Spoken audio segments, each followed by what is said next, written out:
Hi, we're Rafalana D. Mikas with the forecast for July 2025. So if you don't have your calendar, you can still get one at planetarycalendar.com. And of course, you're watching this on YouTube. So if you haven't subscribed yet, hit that bell and subscribe, and you'll get notifications every time we post something. Boy, I don't know about you, but this month is flying by. I can't believe we're up to the 20th to the 26th of July. And this one just has two big points. Just it's got the sun entering Leo, and it's going to have the new moon. But the rest of the week is pretty chill. It's pretty nice. And I want to mention there don't seem to be any problematic voids. There's no black box. There's not even a white circle. So it's kind of a go along and get along kind of week. Yes, that's nice. Now the week starts off on that Sunday with all really lovely lunar aspects. There was a void, of course, that ended very early in the morning. It's not going to affect anything. They're mostly to the outers, though. Oh, that's true. It's to the outers. It'll be a day to get outside yourself, outside your immediate coterie of friends and party with the new people. It's in Gemini all day long, so it's good about communications. It's good to be out there in the community a bit. Get involved. Or if you're going to stay in, then you probably have to watch the news. Sorry. No. What's the global stuff, don't you think? True. It's true. It's true. Okay. Then on the Monday, you have a void that's going to start on the West Coast about 1 o'clock p.m. You got a couple of nice aspects to the moon, one challenging aspect to the moon from Mars, but it's all personal planets now. That's interesting. Exactly. We had all the outers on Sunday, and Monday it's back to your cohorts. Up close and personal. Exactly. So which is what Monday should be about. And then on the Tuesday, the 22nd, the sun will enter the sign of the lion hunters. And this was the time of the year when the hunters, men and women, would go up into the hills and they would push back the big cats and big other predators so that in September they could go up into the hills and they could harvest the fruit to make wine, and the sign of the goddess of the harvest. So that's why this was why it was always considered a sign of leadership, because if you're willing to go out there and risk your skin for the good of the tribe, that was a leader. So it's one of the reasons why in many tribes the kings and queens will actually wear lion skins or have lions on their heraldry. On their heraldry, symbology. Yeah, exactly. Right. The dancing lions. So the sun will be entering Leo. It's a real nice day. There's an interesting, though, kind of an eventful day. The sun is sextile Uranus, right, which is now in Gemini. I say expect anything. The moon is going to be conjunct Jupiter. And everything. And the moon is going to be in the sign of the crab. So the moon is in rulership. The sun is in rulership. Well, and the moon cozies up with Jupiter and the sun cozies up with Uranus. Yeah. That's a real big difference. So actually, we did say in the forecast, we recommend on the 22nd and the 23rd, these are very good days to be kind of out and about. They're not actually days for big events, but there's going to, take care of the small events. Take care of the things that are up close and personal to you in a way. What do we actually say for the M? The sun enters Leo, warming up the chart with the moon in the sign of the crab. So both are in ruling signs for a good couple of days to be out there in the world. Leos, begin counting down to your solar return. So always good. Always good to be prepared.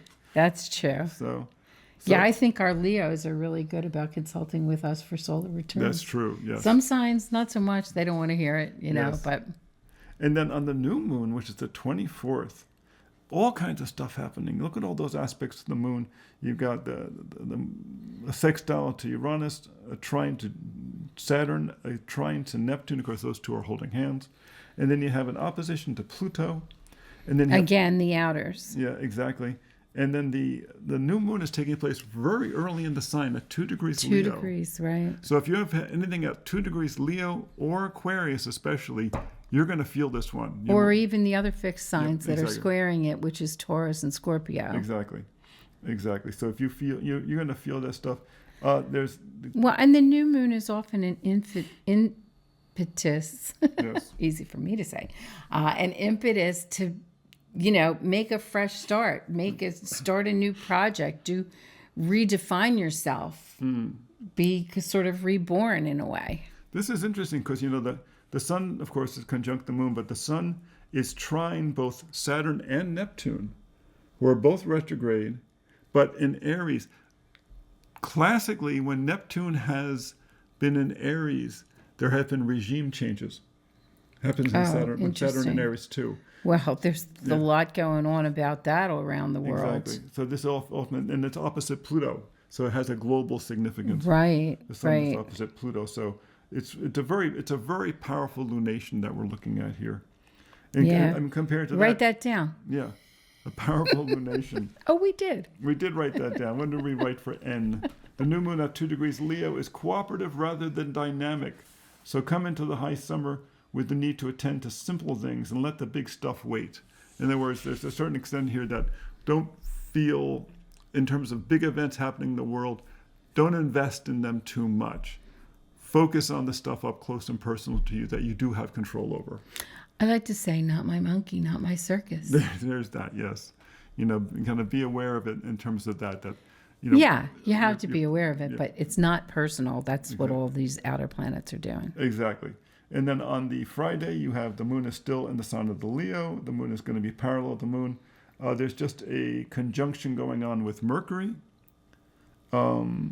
Because Mercury is in Leo. That's sort of the breath in, don't you think? Yeah, I think so. Get back to your heartfelt center. Yeah. And then on the Sunday, it's going to be a Leo more in the early part of the day. Late in the day, it's going to go into the sign of the goddess, Virgo. There's going to be a sextile to Venus. That's nice. I like that. Right. And then there's going to be a square to Uranus. A square to Uranus, which is so. And then a little void, of course, in the middle of the day there. Actually, I'm sorry, from 4 in the morning till...